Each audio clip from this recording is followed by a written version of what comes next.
parle du volet de réalisation et d'implantation de projets numériques, plus facilement appelé appel de projet numérique. Donc, je vous rappelle aujourd'hui, la séance, on s'est donné 1h15, donc pour essayer de donner du temps aux gens de pouvoir nous transmettre des questions. On va enregistrer la séance, donc on va la mettre en rediffusion sur notre site web numérique.eaq.québec. C'est vraiment le site référence pour tout le programme du virage numérique, entre autres pour l'appel de projet. Donc, on a mis le lien, ça va vous être transmis également dans la conversation, donc l'appel de projet, le guide du demandeur qui devrait vous accompagner tout au long de votre processus et évidemment le fameux formulaire de dépôt de projet.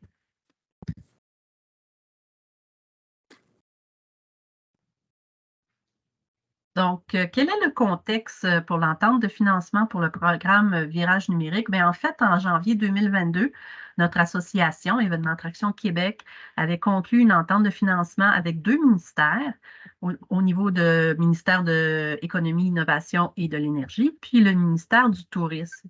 Le but de cette entente-là, c'était vraiment d'amener du financement pour le soutien au virage numérique des activités touristiques au Québec.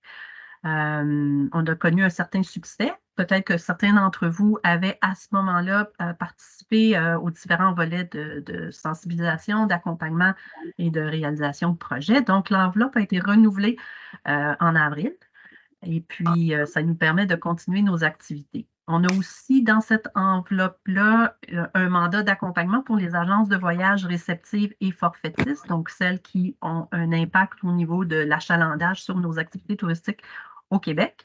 C'est un programme, en fait, c'est un sous-programme, là. Ils ont leur propre guide et leur propre barème à part. Il y a peut-être certains d'entre vous, là, des agences qui ont décidé de venir quand même à cette séance-là parce que je dirais que 95% là, de la structure des programmes est la même.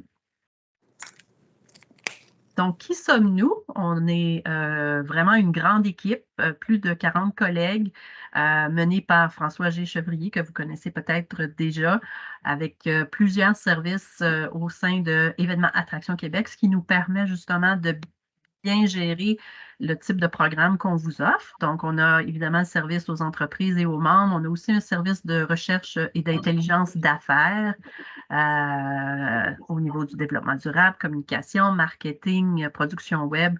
Vous connaissez sans doute le site québecvacances.com, la campagne quoifairauquebec.com. Donc, tous ces produits-là qui sont de notre service de marketing. Donc, notre équipe, moi-même, Michel Laure, avec Isabelle Poirier, Maude Saint-Jean aux finances et Marie-Claude Chalifou. Donc, c'est avec nous quatre particulièrement que vous allez avoir à transiger, mais on est rejoignable à une seule adresse, donc c'est bon de la noter. Dès que vous avez quelque chose qui vous passe en tête, vous pouvez nous écrire à numérique@eaq.québec. On a donc 4 paires de yeux sur cette adresse-là. On ne devrait pas vous manquer. De façon concrète, l'enveloppe comporte un volet de sensibilisation. On a d'ailleurs présenté notre programmation de webinaire cette semaine. Vous avez également 2 programmes d'accompagnement qui pourraient peut-être vous intéresser si le projet d'appel de projet ne vous convient pas ou pas tout à fait. Il y a peut-être le programme des fins stratèges ou les parcours d'accompagnement qui pourraient vous intéresser. Je vous en glisse un mot très, très rapidement parce que je veux garder le plus de temps possible sur l'appel de projet. Mais pour ce qui est des fins stratèges, c'est un programme qui vous permettrait d'aller chercher jusqu'à 4 800 $ en subvention. C'est un accompagnement professionnel de 40 heures et c'est vraiment dédié à l'optimisation de votre écosystème numérique, ce qui est de vos réseaux sociaux, faire un diagnostic peut-être sur votre site web ou ce qui touche là, à votre marketing numérique, envoi d'infolettres, etc. Sinon, il y aurait le parcours d'accompagnement qui pourrait aussi vous intéresser, où là, on parle d'un parcours en 3 étapes qui peuvent vous permettre d'aller chercher jusqu'à 28 000 $ en subvention cumulée. Ce qui est bon de retenir de ces deux programmes-là, ce sont des programmes en continu, donc il n'y a pas d'appel de projet avec une date fixe. C'est vraiment là, aussitôt que vous sentez le besoin, ben, vous pouvez faire une demande et puis on vous accompagne au moment où vous en êtes prêt. Évidemment, en autant que l'enveloppe n'a pas été complètement utilisée. On peut aller chercher 80 de vos dépenses admissibles en remboursement et on ne couvre ici que les honoraires, des honoraires de services conseils ou encore des honoraires d'implantation de solutions numériques. Mais les acquisitions en soi ne sont pas admissibles dans ce volet-là. Ce qui nous intéresse principalement aujourd'hui, c'est vraiment le volet de réalisation d'implantation de projets numériques. Vous avez donc comme objectif de ce programme-là, c'est d'optimiser la gestion de votre organisation, de vos opérations, améliorer l'expérience de vos clients, optimiser aussi l'usage efficace de votre marketing numérique par l'entremise de solutions d'outils numériques. L'appel de projet, dès maintenant, jusqu'au 10 octobre, 17 heures. Donc, il n'y a pas d'ordre premier arrivé, premier servi dans ce cas-ci.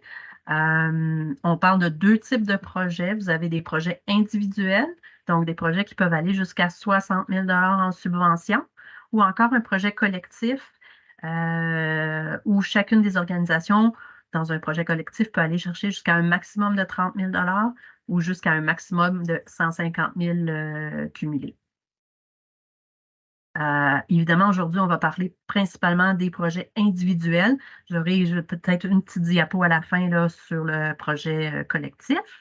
C'est à date fixe, donc 10 octobre, 17 heures, la date butoir. C'est soumis à un comité directeur pour la sélection des projets les plus structurants, les plus porteurs. Les dépenses admissibles dans ce cas ici, on parle de 75 de remboursement de factures de dépenses admissibles et tant les honoraires que les acquisitions de solutions numériques et les outils périphériques là, pour les mettre en place sont admissibles. On a souvent les mêmes questions qui nous reviennent. Donc, je vais y répondre tout de suite. Ça va peut-être déjà mettre la table à d'autres questions. On nous demande souvent, est-ce qu'on doit être membre soit des AQ ou encore d'une ATR ou une ATS pour être admissible? Eh bien, non. Ce n'est pas un projet qui est dédié à un membership, mais vraiment à un secteur d'activité. Donc, il n'y a pas nécessairement d'avantage particulier à être membre de chez nous ou d'ailleurs. Par contre, si votre entreprise offre des activités de nature ou d'aventure, vous devez vous conformer aux normes du programme Qualité, Sécurité, d'Aventure Écotourisme Québec ou encore d'avoir entrepris la démarche pour s'y conformer. Donc, c'est la seule obligation par rapport à une AT, Association touristique, si vous offrez des activités de nature ou d'aventure. Autre question qui nous revient très, très souvent, est-ce que je peux faire la refonte de mon site Web? Malheureusement, le programme que nous offrons ne couvre pas les dépenses liées à la création, à la mise à jour ou encore à la refonte d'un site Web.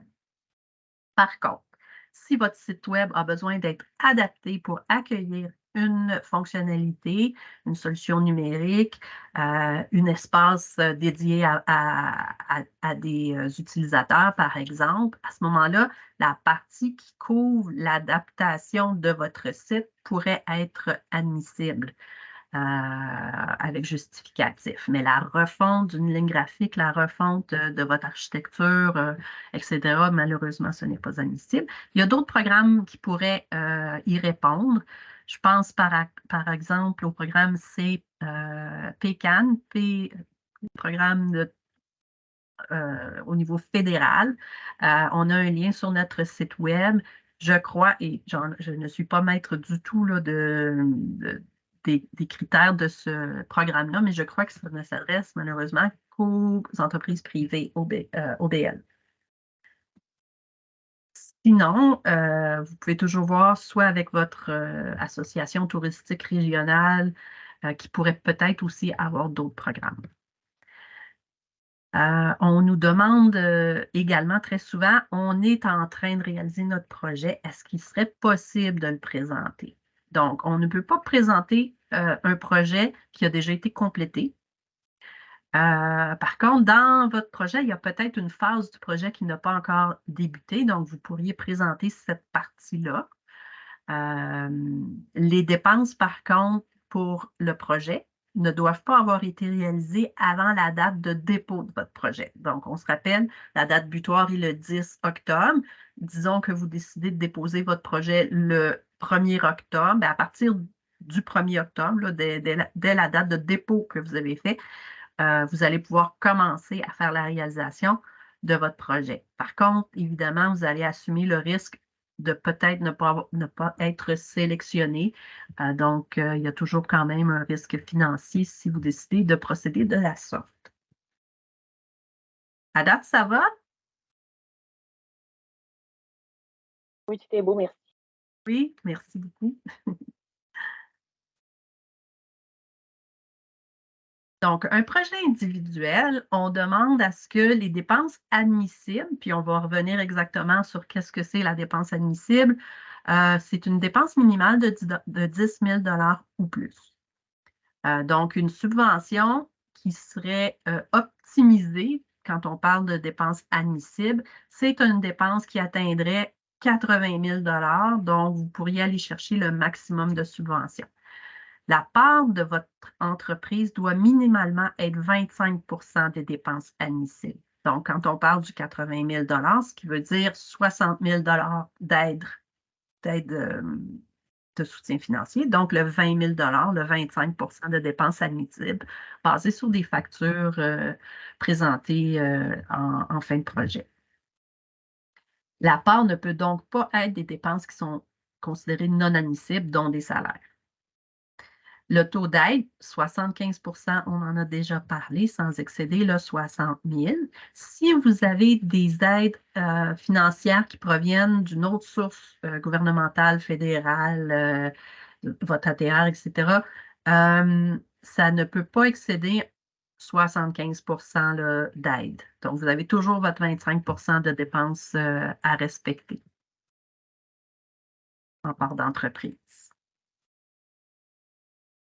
On va y arriver un peu plus tard. Il y en a peut-être déjà parmi vous qui ont pris le guide de l'an passé pour commencer à réfléchir. Il n'y a pas de très grande différence. Par contre, on vous demanderait d'utiliser le nouveau guide de 2023. Les changements, c'est plus au niveau de la clarté de certains points. Où il y a certaines restrictions qui ont été assouplies un petit peu. Donc, on vous demande de ne pas l'utiliser, d'aller chercher le nouveau guide. Même chose pour le formulaire de demande de 2023. Si vous avez fait une demande l'an passé, c'est très, très, très similaire. Quelques points encore pour la clarté ont été modifiés. Par contre, la partie montage financier que vous aviez eu à faire l'an passé est très différente. Donc, vous allez devoir vraiment partir d'un nouveau formulaire. S'il y en a parmi vous qui avaient déjà déposé quelque chose l'an passé, qui auraient voulu récupérer, juste nous en aviser. On pourra vous donner accès à ce que vous aviez fait l'an passé. Vous allez peut-être à ce moment-là pouvoir aller chercher des bouts de texte, mais vraiment d'utiliser le nouveau formulaire, c'est super important. Et on va le regarder ensemble un petit peu plus tard. Ouais, c'est ça. Donc, au niveau des organismes admissibles, on parle des OBL, des OBNL. Si vous êtes une coopérative, les organismes nations autochtones qui sont reconnus. Donc, tout ça, c'est admissible en autant qu'elles ont des activités commerciales qui sont du domaine des activités, attractions, festivals et événements à caractère touristique. La définition d'une activité touristique est beaucoup plus large là, que ce qui serait admissible, si on veut, par rapport aux règles de membership d'événements Attractions Québec. Mais ça doit être une activité qui a la capacité d'attirer des excursionnistes, des touristes qui font du tourisme d'agrément. Donc, le tourisme d'affaires est exclu ou encore les activités à caractère très local qui n'ont pas la capacité d'attirer des touristes, ce serait exclu. Pour ce qui est de ce qui n'est pas admissible, bon, on parle de hébergement, donc un secteur d'activité où l'entreprise est en hébergement, en restauration, en commerce de détail ou encore une combinaison de ces activités, malheureusement, ne relève pas du mandat de Événements Attractions Québec. Les entités municipales, régionales, sectorielles, sociétés d'État, les entreprises vraiment de services, donc revendeurs, promoteurs d'activités touristiques, si on veut, ne seraient pas admissibles. On a les agences de voyage ici. Par contre, comme on a mentionné un peu plus tôt, pour les agences de voyage ayant des activités de réceptifs, donc qui amènent du tourisme au Québec, qui génèrent de l'achalandage dans nos activités touristiques, bien, elles ont leur propre programme. Encore aussi les compagnies de transport qui n'offrent pas d'activité à caractère touristique, là, une excursion, observation, etc. Vous pouvez quand même regarder dans le guide du demandeur pour avoir vraiment une liste plus exhaustive. Pour les projets, donc on demande à ce que les projets puissent répondre à l'une ou l'autre ou l'ensemble des objectifs suivants. Donc, de stimuler évidemment le revenu de vente, d'améliorer votre relation client, votre personnalisation d'offres, votre taux de conversion, ce qui peut vous permettre de développer aussi de nouvelles clientèles, de répondre aux besoins de clients, soit des nouveaux produits, des nouveaux services, ou encore optimiser la productivité de vos organisations et de vos employés. La dernière ligne, c'est une petite ligne, mais ça inclut énormément de choses. Donc, je pense que la grande majorité des entreprises en tourisme ont des projets là, qui peuvent cadrer dans au moins sinon plusieurs de ces objectifs. Toujours beau, tout le monde est encore avec moi. On parle des dépenses admissibles. Qu'est-ce qu'on pourrait faire rembourser dans nos projets? Donc, l'acquisition de solutions numériques de logiciels serait admissible. L'acquisition du matériel informatique essentiel au déploiement de la solution numérique serait aussi admissible. Donc, il faut qu'il y ait un lien, cause à effet, entre le matériel informatique acquis et les solutions numériques. Vous pourriez aller chercher jusqu'à 12 mois de licence ou d'abonnement pour vos solutions numériques. Vous pourriez adapter votre site web dont on a parlé un peu plus tôt, la partie qui serait essentielle au déploiement de la solution numérique. Vous pourriez inclure les honoraires professionnels, tant pour l'accompagnement, service conseil, diagnostic, etc., que pour la réalisation et l'implantation, programmeur, intégrateur, etc. Et un petit volet de formation, donc jusqu'à un maximum de 10 du soutien qui peut aller vers la formation, étant donné que plusieurs autres programmes de soutien existent pour la formation des employés. Ici, ben, c'est vraiment une formation qui est très, très liée à la solution numérique, mais il y a peut-être meilleure offre ailleurs au niveau de la formation de vos employés. Ce qui n'est pas admissible, donc les infrastructures de réseau, les serveurs, les tours, etc., ce serait malheureusement pas admissible. Les ordinateurs de bureau, les portables, les périphériques usuels là, de bureau n'est pas admissible. Par contre, si c'est essentiel au déploiement, donc si on a besoin, par exemple, d'un ordinateur qui est sur le lieu du déploiement de votre solution numérique, à ce moment-là, ça pourrait être admissible, mais il faut toujours démontrer cause à effet. Les téléphones cellulaires, non. Michel, Oui, pardon, on a une main levée, on a une question. oui, allez-y. Oui, Michel, dans le fond, je voulais juste savoir, c'était là sur la slide d'avant, là, mais je voulais savoir si toutes les dépenses admissibles sont au même pourcentage, c'est-à-dire toutes ces dépenses-là peuvent être financées jusqu'à 75 %? Tout à fait.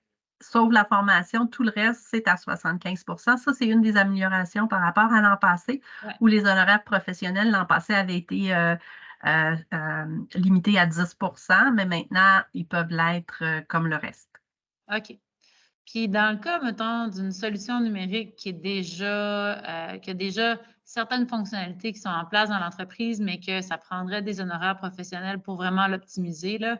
Mhm. Tu sais, des fois, tu vas utiliser une partie d'un système, mais il y a Oui. une partie de l'autre qui est pas utilisée encore. Est-ce que les honoraires professionnels d'accompagnement pourraient être financés à ce niveau-là? Ben oui, un peu comme j'ai expliqué tantôt, c'est-à-dire que la partie qui a déjà été réalisée, les dépenses qui ont déjà été facturées ou autres, ne pourraient pas être admis. Mais de dire, bon, mais c'est la phase 2 et faut vraiment être clair là, par rapport à c'est déjà, on ne fait pas d'acquisition de solutions numériques, mais on va optimiser telle ou telle fonctionnalité. Ben oui, ça, c'est possible. OK. Merci. Ça fait plaisir. Michel, Oui, on a une autre main levée. Madame Annie Fournier. oui, Annie. Oui. Moi, je me demande, le 60 000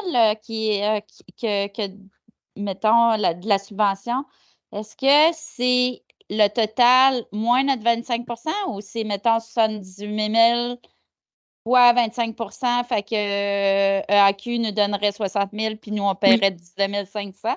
C'est Ben, ça? votre part à vous, c'est ça. Votre part à vous, c'est 25 Donc, mettons que le projet vaut 80 000, vous iriez chercher 60 000 en OK. remboursement, puis l'autre OK. 20 000, c'est à votre charge, là. OK, c'est pas 60 000 total, là. C'est vraiment EAQ vont donner jusqu'à 60 000. Tout à fait. OK, parfait. C'est ça. Si vos dépenses sont plus grandes, à ce moment-là, votre part est plus élevée. Sinon, si vous revisez votre dossier en cours de route, que des fois, on a une soumission, après ça, on est capable d'aller chercher quelque chose un peu moins cher, ben, votre aide va être revue toujours avec le ratio de 75 maximum. Donc, ça pourrait être un petit peu moins à ce moment-là si vos dépenses ne sont pas complètes. Parfait, merci. Ça fait plaisir. Michel, Oui. pardon. On a Martine Chagnon aussi qui nous a laissé là, un commentaire ou une question là, dans le chat. Oui.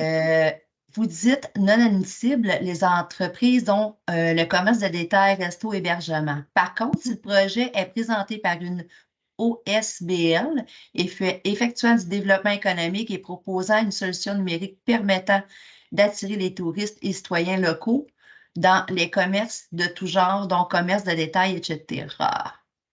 Oui, ça ici, ça peut être un petit peu ambigu. Dans le fond, il faut savoir, est-ce que l'entité qui fait la demande, là, l'entité qui va être soutenue, est-ce qu'elle est une activité touristique?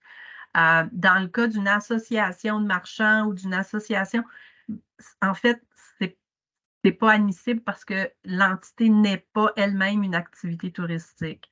Si je donne comme par exemple aussi les associations sectorielles, que ce soit une association comme la nôtre qui voudrait mettre en place une solution numérique au bénéfice de notre secteur, on ne pourrait pas. On ne pourrait pas nous-mêmes être propriétaires et l'offrir. Donc, c'est vraiment l'activité, l'entreprise qui doit bénéficier de la subvention. Je ne sais pas si ça a été clair, il me semble que j'ai dit ça et que ce n'était pas clair. Ben, en fait, c'est moi qui ai posé la question, Oui. Martine Chagnon. En fait, ce que je comprends, c'est que si notre organisation, son mandat ou sa mission, c'est du développement commercial, mais qu'elle a un projet touristique qui est vraiment un projet en réalité augmentée qui vise le tourisme, on ne serait pas admissible à cause que nous, on fait du développement commercial. Exactement. Par contre, OK. ce que vous pourriez faire, ça serait de déposer un projet collectif, mais c'est vraiment les entreprises à l'intérieur du collectif qui doivent être comme propriétaires, si on veut, là, du projet.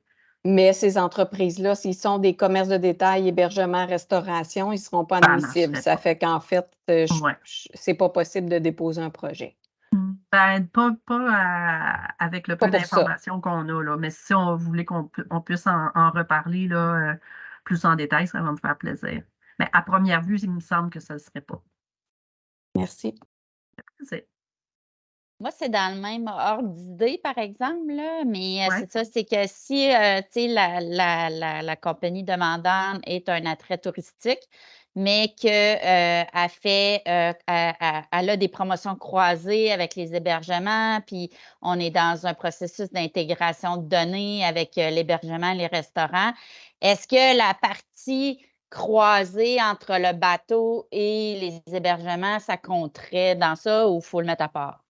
Ben, ça pourrait compter parce que l'entreprise qui est soutenue, c'est l'activité touristique, c'est l'attraction en Oui, soi. c'est ça, c'est ça.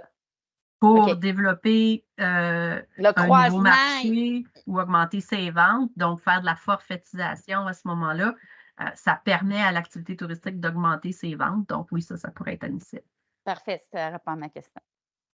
Michel, Oui. encore moi. On a une question dans le chat. Nous sommes le département économique et touristique d'une municipalité. Serions-nous admissibles, dans le fond, une MRC? J'étais en train de lui répondre, mais j'aime mieux. Oui, ben non, la MRC elle-même ne le serait pas.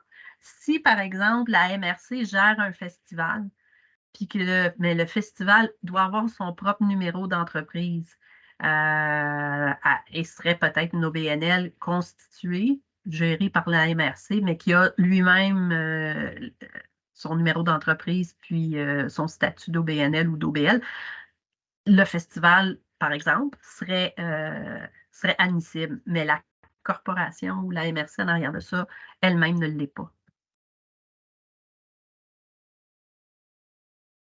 Ça va? Je peux continuer. Il y a certainement plein d'autres questions qui vont vous venir, donc gênez-vous pas là, pour m'interrompre. Ça me fait vraiment plaisir. Donc, on parlait des dépenses non admissibles. Je pense qu'on a fait le tour là-dessus. Ce que je vais faire, c'est que je vais sortir d'ici, revenir à vous, puis on va aller voir ensemble le site web. On va naviguer un petit peu là, pour vous aider à comprendre le tout. Donc là, je vais aller partager. J'espère ne pas me tromper de fenêtre. Voilà. Donc, vous voyez ici mon site web. Parfait. Donc, le volet de soutien financier qui nous intéresse aujourd'hui, bon, on a parlé des fins stratèges, on a parlé des parcours d'accompagnement. Vous allez avoir toutes les informations ici. L'appel de projet.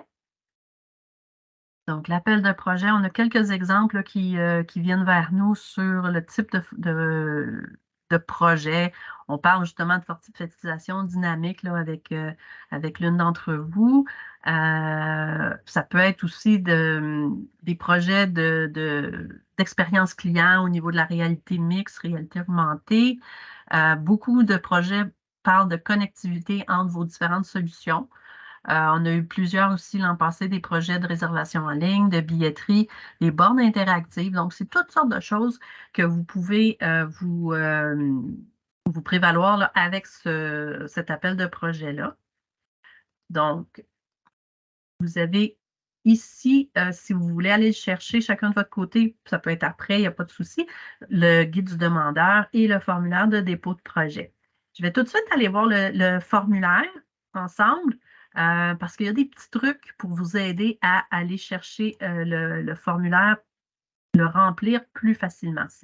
La première chose que vous allez faire, c'est de déterminer un titre pour votre projet et vous allez cliquer probablement le projet individuel.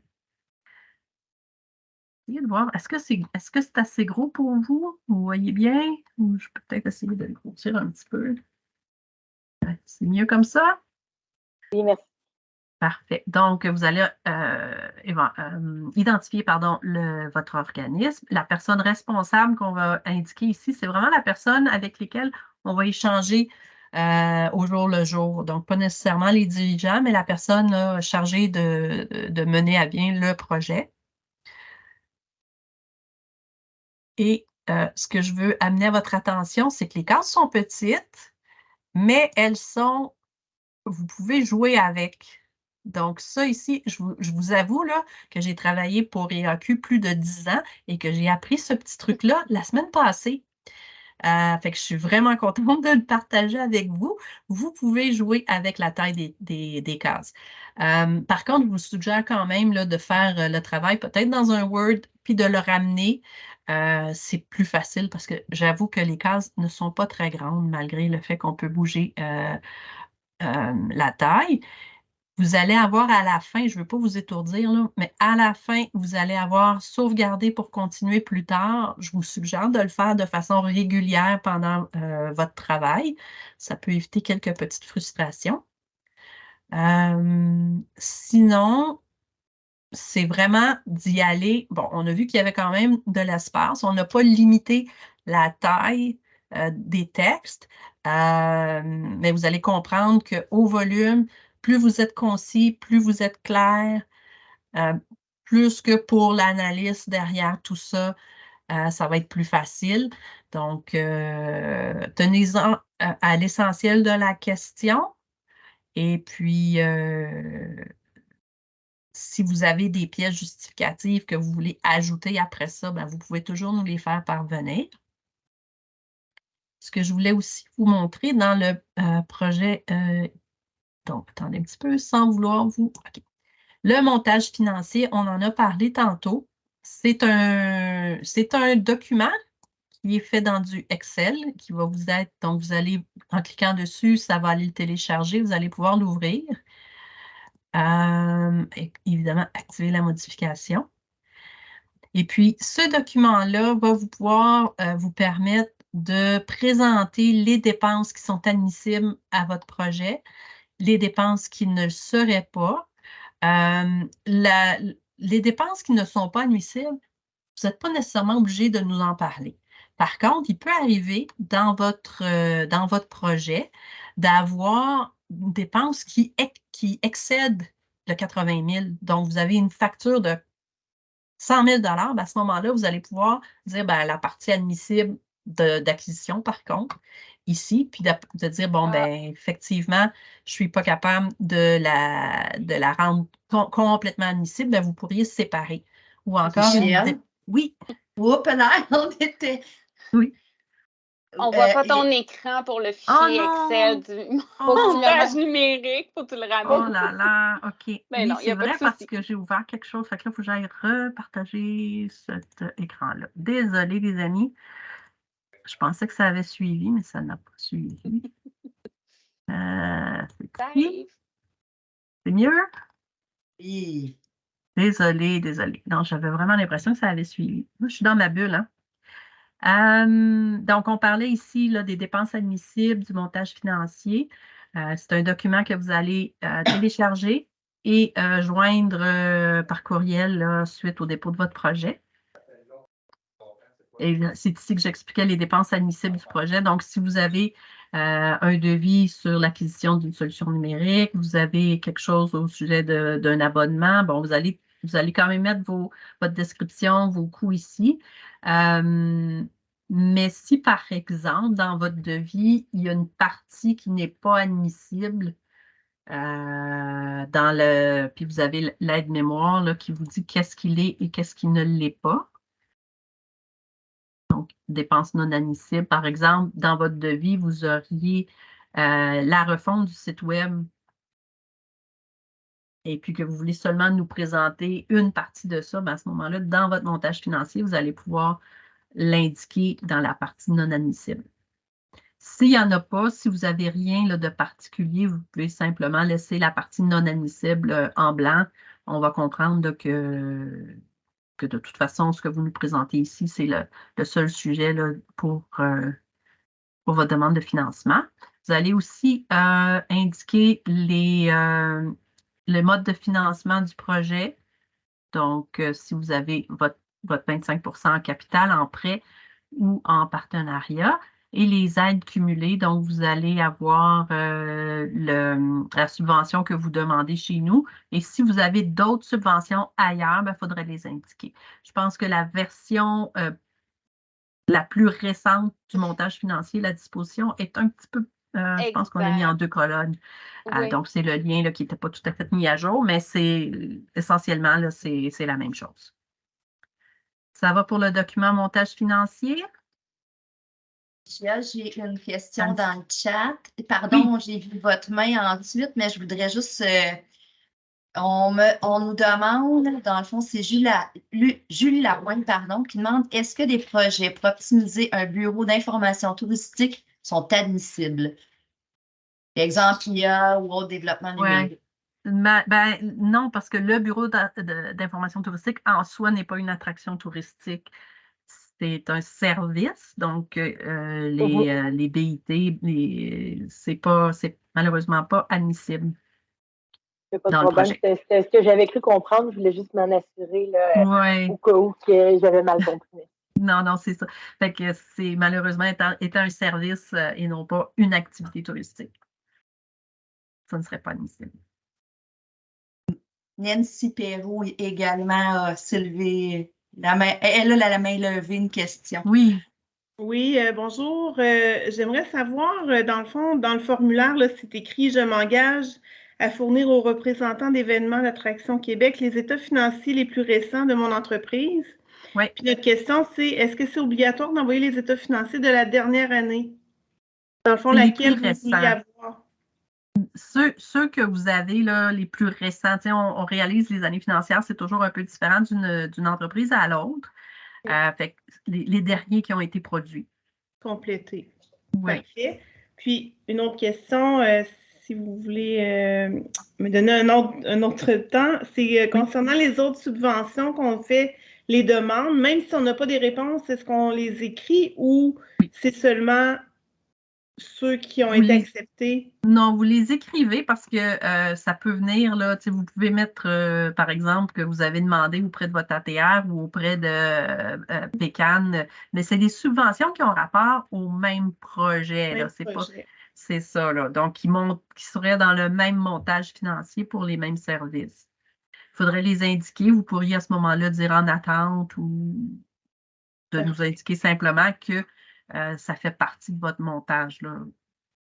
Parfait. Nous, par après, au niveau de l'analyse, quand on va arriver à la fin, au niveau de l'analyse, puis qu'on voit qu'il y a peut-être des subventions en attente, bien là, vu qu'il va y avoir quelques semaines ou mois qui vont avoir passé, bien, on va vous en demander où est-ce que vous en êtes. Puis, est-ce que c'est aussi essentiel à la livraison de votre projet? Autrement dit, si nous, on vous accorde une subvention que vous n'êtes pas en mesure de faire le projet parce qu'une autre a été refusée, bien, on a besoin de le savoir, ça aussi. OK. Parfait, merci. Ça fait plaisir. Est-ce qu'il y avait d'autres questions sur le montage financier ou je peux même retourner vers le guide du demandeur à ce moment-là en prenant soin de partager mon écran de la bonne façon? On revient ici. Alors, si je retourne, j'ai trop de fenêtres déjà ouvertes.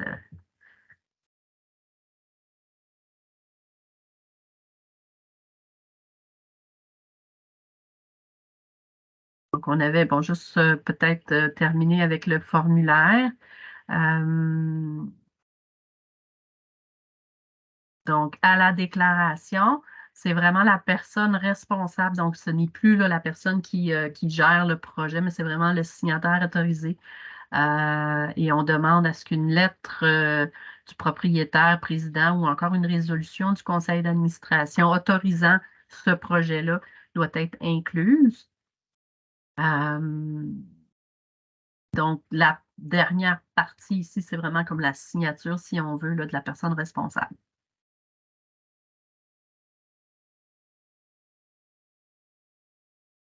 Est-ce que ça va jusqu'à maintenant? C'est bon. Je pense qu'on pourrait peut-être aller regarder rapidement le guide du demandeur. Comment j'ai fait pour m'ouvrir cette fenêtre dans la dernière conversation? Je n'en ai aucune idée. Attendez, ici, ouais, voilà. Donc, le guide du demandeur dans le site web, c'est un grand PDF. C'est un peu votre compagnon de travail pour le dépôt. On parle des objectifs. C'est toujours super important de ramener votre projet. Quand vous présentez un projet, là, ramenez ça aux objectifs du programme. C'est toujours très, très gagnant. Les ministères nous ont donné un mandat pour remplir certains objectifs Et alors, ils vont devoir choisir les projets en fonction de ceux-là. Si je vais vers la période je vais retourner vers les objectifs. Si vous me permettez, vous allez les avoir. Donc, parmi les activités admissibles, on a parlé de stimuler les revenus de vente, améliorer la relation de clients. Donc, les CRM, c'est admissible. Stratégie de collecte, de gestion, d'utilisation de données. C'est très important aussi. Vous avez l'optimisation. Tantôt, on parlait d'optimisation de vos organisations. Écoutez, ça peut être très, très large. Ce qu'on vise, donc, doit identifier les volets spécifiques à votre projet. Donc, viser l'automatisation des procédés et des tâches, l'acquisition d'équipements productifs supplémentaires, la numérisation de vos opérations, développement d'un nouveau produit ou d'un service ou d'un procédé, optimiser vos méthodes de travail, puis développer les compétences de vos employés. Fait que je vais vous laisser lire le guide et puis si vous avez des questions plus tard, juste à nous revenir là-dessus. Il y a un point sur les appels d'offres. Donc, un service ou une acquisition qui excède 25 000 $, vous devez nous fournir deux soumissions. Ça peut être une soumission que vous avez obtenue avant la date de dépôt de projet. Là. Il n'y a pas de souci si vous avez déjà commencé à regarder vos solutions l'an passé, par exemple. Ben, il n'y a pas de souci de nous déposer des appels d'offres de cette nature-là. Sinon, au niveau du cumul d'aide, on en parle aussi si vous allez aller chercher plusieurs subventions. Faire attention de ne pas dépasser le 75 de cumul d'aide. Donc, si vous avez été chercher, je dis n'importe quoi, mais un 10 000 $ puis que vous visez 60 000 $ chez nous, mais en réalité, vous allez aller chercher 50 000 chez nous. Fait que je pense que pour cette partie-là, on fait le tour là, du guide. Fait que je vais revenir à mon PowerPoint. Page.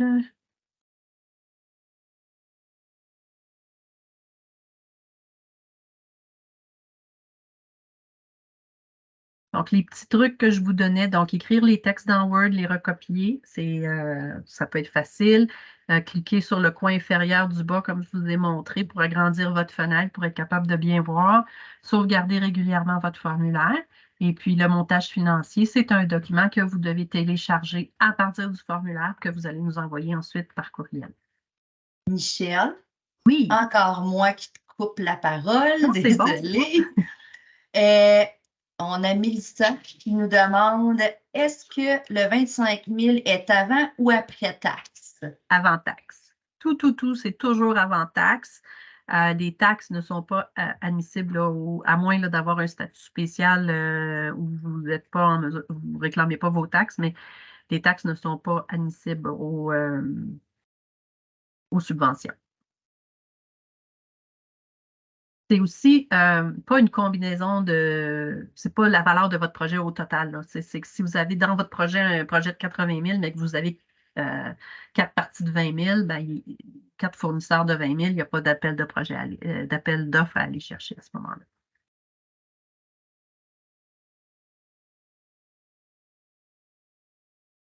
On va faire le tour rapidement aussi les pièces justificatives qui vont vous être demandées pour le dépôt de projet. Donc, évidemment, notre joli formulaire dûment rempli, la résolution du conseil d'administration ou une lettre de confirmation du propriétaire président qui autorise le projet, le montage financier dont on a vu, le modèle, les derniers états financiers, comme on a parlé tantôt, donc pas nécessairement de l'année en cours, mais les plus récents.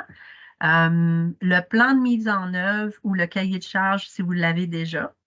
Le calendrier de réalisation aussi, c'est très important. Et on a parlé d'acquisition de plus de 25 000 à ce moment-là, vos appels d'offres, les soumissions que vous allez avoir reçues. Si vous en avez déjà retenu une, nous l'indiquer. Si vous avez déjà conclu aussi des contrats ou qui sont en attente de signature par rapport à vos appels d'offres. vous nous les envoyez Pardon, également. Encore moi. On a une question de Myriam. Vers quelle date peut-on espérer la réponse programme, à savoir si notre projet est accepté, puis combien de temps avons-nous pour le réaliser? Écoute, on arrive juste à point. Donc, les étapes de sélection. En fait, là, la ligne du temps là-dessus, on espère, on se croise les doigts, mais on n'est pas en mesure de pouvoir donner une date pour tout plein de facteurs, mais on espère être capable d'annoncer les projets qui ont été retenus au retour des fêtes là, en janvier. Janvier, mi-janvier, fin janvier. Ça ne veut pas dire que vous ne pouvez pas commencer, on en a parlé tantôt.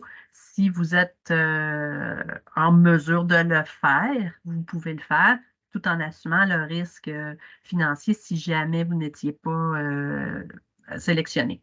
Mais en fait, la façon que la sélection va se faire, en premier lieu, ça passe chez nous. On a un comité de gestion qui vérifie la conformité des critères de l'organisme, du projet. Est-ce que toutes les pièces ont été déposées dans les bons délais aussi?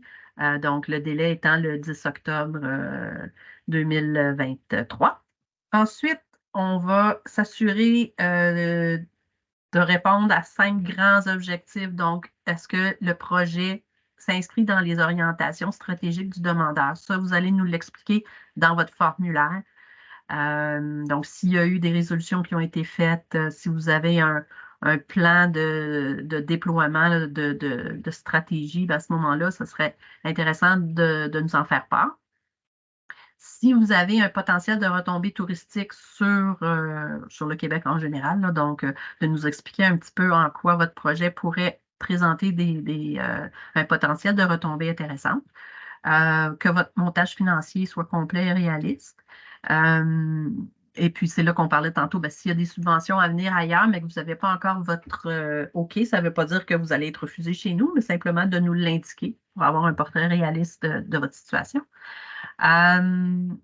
Évidemment, le plan de mise en œuvre est super important en respect des échéanciers de notre programme et de nous présenter dans l'explication de votre projet, il y a une case là, qui vous demande de nous faire une évaluation des coûts à venir dans la prochaine année et aussi des bénéfices que cela pourrait apporter à votre organisation. Donc, gênez-vous pas pour nous expliquer exactement en quoi ce projet-là va apporter des bénéfices pour votre organisation.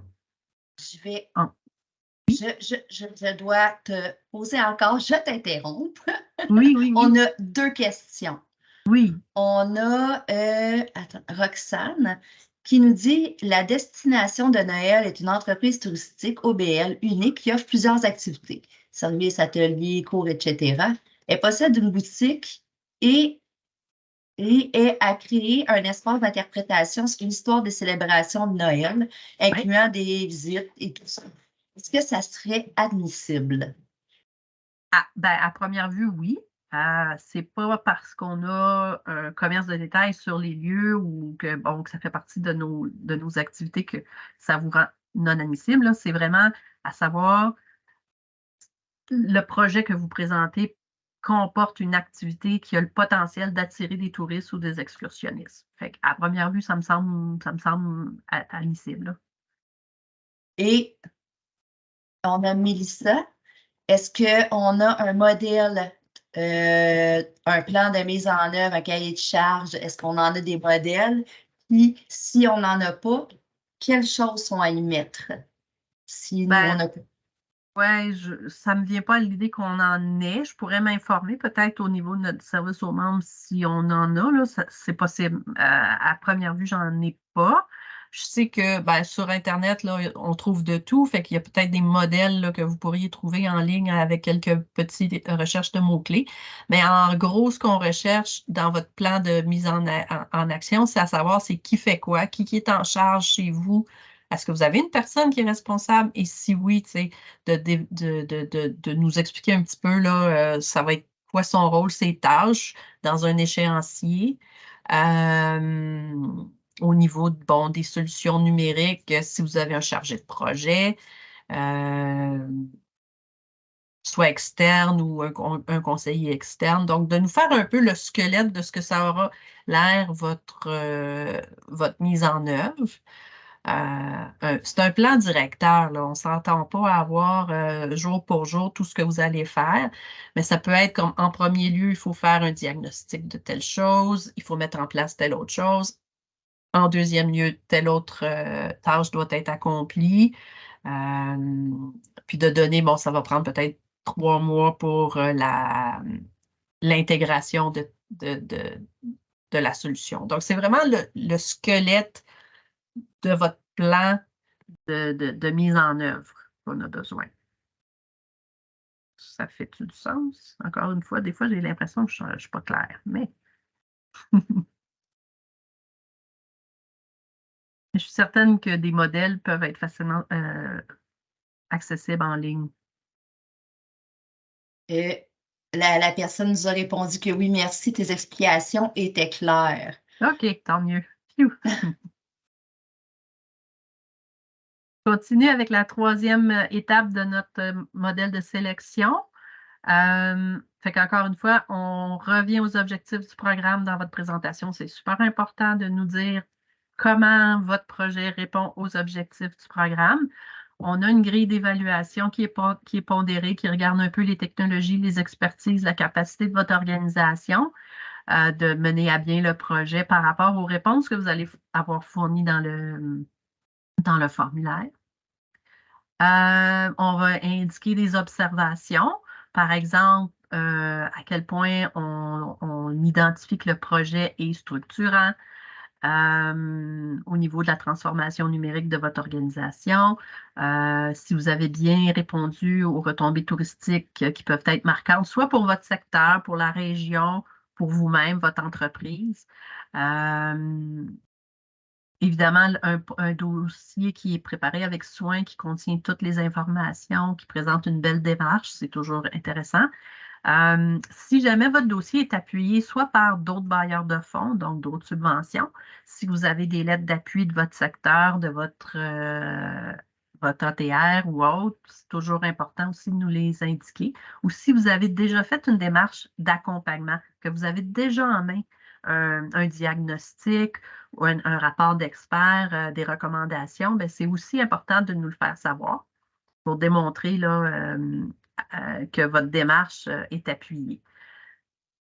Donc, une fois que le dossier a été analysé, on transmet le tout au comité directeur qui, lui, est composé de gens du ministère du Tourisme, du ministère de l'Économie, Innovation et Énergie et des gens qui vont vouloir se faire accompagner. Et là, c'est à ce niveau-là que les projets les plus porteurs, les plus structurants, qui vont être recommandés à ce moment-là au ministère du Tourisme pour approbation. Combien de projets, on ne peut pas vraiment le savoir. Ça va dépendre, premièrement, du volume de dossiers qu'on va recevoir, le montant que chacun va demander, la qualité aussi des dossiers qui vont avoir été soumis par rapport à l'enveloppe totale. Donc, le total, à ce moment-ci, on n'est pas en mesure de déterminer le nombre de projets. Puis, je dois dire aussi par rapport à l'an passé, parce que, comme je disais tantôt, il y en a peut-être certains d'entre vous qui avaient déjà fait une demande l'année passée.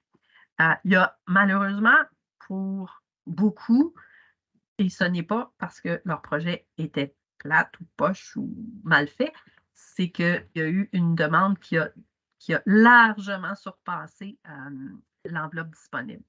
Donc, malheureusement, on a dû refuser de super beaux projets. Puis, c'est malheureusement la nature de la chose. On a des sous, mais ils ne sont pas infinis. Donc, malheureusement, il y a plusieurs refus qui doivent être annoncés. C'est au niveau du ministère du Tourisme que la sélection des projets retenus est annoncée. Donc, et là, à chaque étape, il y a un peu de délai. Donc, comme je disais tantôt, je ne pense pas qu'on ait d'annonce faite par le ministère du Tourisme avant les fêtes. Là, j'ai l'impression que ça va être vraiment plus tard, après le retour en janvier. Mais là, je ne veux pas m'annoncer non plus sur une date. Michel, On a M. Georges Savard qui nous demande l'enveloppe est de combien? L'enveloppe, c'est à peu près mon Dieu, je suis en 1,25 millions. Écoute, 1,2 million. L'enveloppe est à peu près la même. L'an passé, on avait 1,180 000. Elle est un peu plus. Il y en a une partie qui allait aussi pour les agences de voyage, donc je n'ai pas le chiffre exact en tête. Ça représente à peu près une 50aine de projets qui pourraient être soutenus, là. Toujours selon Là, je viens voir que je n'ai pas parti ma diapo, mais selon le volume, puis selon aussi la demande de chacun. L'an passé, en moyenne, les gens demandaient autour de 40-45 000 à peu près par projet, là, sur une moyenne.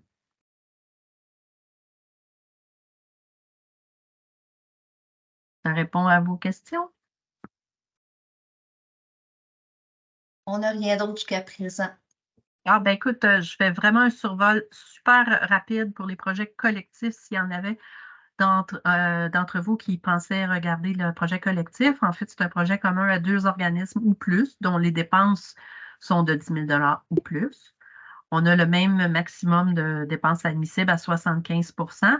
Ça peut par contre aller jusqu'à 150 000 sans excéder 30 000 par entreprise. Ce que ça veut dire, c'est qu'à 2, vous allez avoir à peu près le même montant là, qu'une entreprise seule. Donc, c'est 30 000 par entreprise. Un très gros collectif, ben, à ce moment-là, la tarte est séparée par autant de joueurs, mais ça ne peut pas excéder le 150 000. Un mandataire responsable pourrait être une entité municipale, régionale ou sectorielle. Tantôt, on avait la question, est-ce que je peux, pourrait agir à titre de mandataire pour les entreprises du collectif, mais ne peut pas être bénéficiaire lui-même. Puis la gestion, ça peut être fait soit directement avec le mandataire qui va gérer, là, des fois ça peut arriver une enveloppe où ce n'est pas le même montant pour tout le monde à l'intérieur de l'enveloppe parce qu'ils ont des besoins un peu différents, ou ça pourrait être à part égale aux organisations. Donc ça, c'est un mode de gestion qu'on pourrait regarder là, avec un dépôt de projet collectif. Rapidement, ben, qu'est-ce que ça veut dire le rôle du mandataire? Évidemment, c'est quand même une bonne part de responsabilité parce qu'il va agir à titre de porte-parole pour l'ensemble du groupe. Il va être notre seul relayeur d'informations. Donc, avec nous, on ne va pas parler avec chacune des entreprises membres du collectif.